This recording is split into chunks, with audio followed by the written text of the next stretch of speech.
Here's the Sony ICD-SX2000, otherwise known as the Sony High Resolution Portable Audio Recorder. In this video, I'm going to compare this audio recorder, the SX2000, to my trusty Zoom H1. I know that the Zoom H1N has been out there for a while. I just don't have it, so I'm comparing this to the H1, not the H1N. There's a lot to like about the SX2000.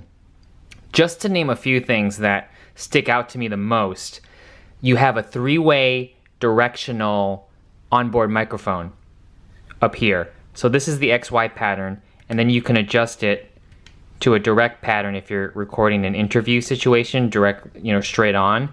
And then if you want to record ambience, like you're in nature, you can switch the microphones in this pattern and capture nature. Then you can go back to the XY, which Sony recommends for music. There's also a 3.5mm external jack. You have a headphone jack at the bottom. You have a USB connection right on the body.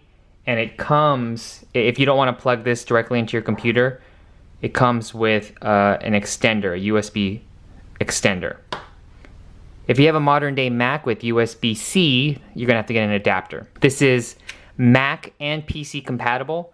Once you stick this into your Mac, it reads just like a hard drive or an SD card. Sony prides itself with the high resolution audio for uncompressed sound with an S-Master HX digital amplifier. I don't know what that is, but Sony is advertising this recorder to have some of their best audio resolution out of any pocketable portable audio recorder. It has 16 gigabytes of internal memory, and it also has a slot for SDXC and SDXC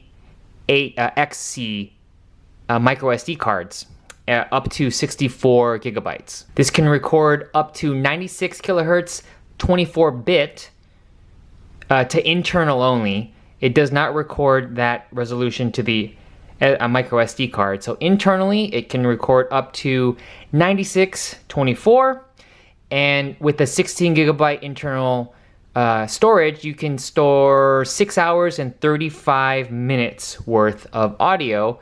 This has an internal battery, which is charged through the USB. And as soon as you plug it into the computer, it starts charging, or you can charge it with USB battery packs. You get about 15 hours, according to Sony, you get about 15 hours when recording to the highest 96 24-bit. And then if you record to the lowest in the LPCM mode at 44 and 16-bit, you get 21 hours and 35 minutes worth of record time. That's a lot of time in the lowest LPCM mode. The 3.5mm jack is also plug-in power. So if you have an external microphone that requires plug-in power, this should be able to provide it. And lastly, there is a Sony Rec remote app for Android and iOS, which you can control the SX2000 with. You can't monitor the audio because I think there is some sort of latency with the Bluetooth, but you can enable the recording and you can see the levels. You can monitor the levels visually, but you can't hear it audibly through your phone. But you can control that and a lot of other settings with the app. A few things that I don't like about the SX2000 is that because it's so loaded with features, if you're not intuitive with that kind of tech, it could be too much for you to really master. And if you just want something that is very simple, you want to record, stop recording, external recording, and that's it, the Zoom H1 is a lot better for that, much simpler. And the price, this is under $100, whereas this Sony SX2000, I believe, is in the $200 range right now. So it's more complicated to use than the H1 right out of the box. If you study the manual and then use it for a while, I'm sure you can master it and it'll be no problem. But if you just want to take it out of the box, start recording, and not have to really learn the whole Sony menu system, I would skip the Sony and stick with the Zoom. Another thing I hate about this recorder is that the mics, there's no way to hear the levels. You have to enable the recording to start hearing the levels, whereas the Zoom H1, as soon as you turn it on, you can monitor the audio and it's already hot, and you press record and you can just get going. But with the SX2000, you need to start recording and then set your levels. And the last thing I don't like about this recorder compared to the Zoom H1 is that it's not a USB microphone. Once you plug it into a computer, it just reads it as an SD card. It reads the internal information or the external card. It does not become a USB microphone like the Zoom H1. And in that regard, for the price, for the money, the Zoom H1 is very versatile and you get a lot of bang for your buck. All right, now I'm going to test the audio recording of this microphone. I turned it on. I'm going to face my mouth. I'm about 10 inches from the mic capsules. You can hear that the device picks up a lot of handling noise. I'm going to try as best as I can not to move my fingers and not to move the device that much. This is the highest recording setting. It's on manual mode, and this is the XY configuration. I'm going to switch over to the different configuration while I'm recording, so excuse the loud noise as I move the capsule. Okay, this is the different pickup pattern. The first pickup pattern was meant for music. This mic arrangement is meant for interviews, to record people. This is facing directly to my mouth right now, about 10 inches away. And this is what it sounds like. Being quiet a little bit so you can hear the air. It's still a little bit of my handling noise. I'm sorry that I should have put this on a little tripod, but I'm not going to do that. And now I'm going to switch the pattern to the ambient pattern. Okay, now I switched it over to the ambient direction. This is, Sony recommends this when you're recording nature or if you want some ambient noise.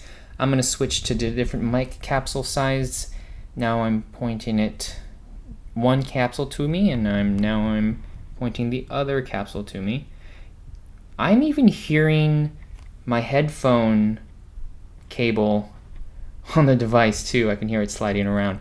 All right, now I'm going to flip this over to the the second pattern.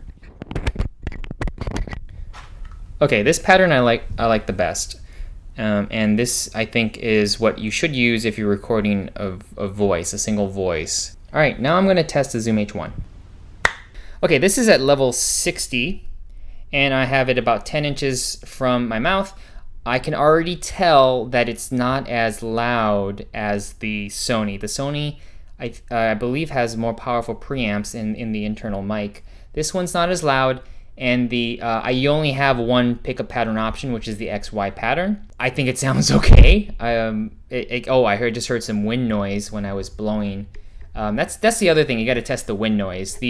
With the accessory pack, you can get the Zoom H1's windscreen here, and the Sony does come with another windscreen that you definitely need to put on when you're using the internal microphones. That was the audio test of the internal microphones of both recorders. I love the Sony SX2000s for a lot of things, just not the USB microphone. And man, if they could release a firmware update to get that audio level check before you hit record, I would really love it. A few other things that I want to talk about. The Zoom H1, you have to purchase this separately. This is the case it comes in. And then this is the seeming leather pouch with a little magnetic flap that this one comes in. Very nice, very sleek. It should be with the price. The last thing I want to mention with the SX2000 is that the tripod mount is metal. So as far as durability goes, this is made out of a very hard plastic, but that is metal. It should last longer, it should be more durable, it costs more. The SX2000 is a lot thinner. to me it looks almost half the size of the H1 as far as thickness goes. So you can really just put this in your pocket and you won't feel that girth of the H1, even though the H1 is really small. But there you go. I'm still gonna keep the H1 because H1 is just too versatile for the price, and I'm not gonna get rid of it. But the SX2000, man, I'll tell you, if you can afford it, I think it's pretty nice. Maybe even nicer than the H1N.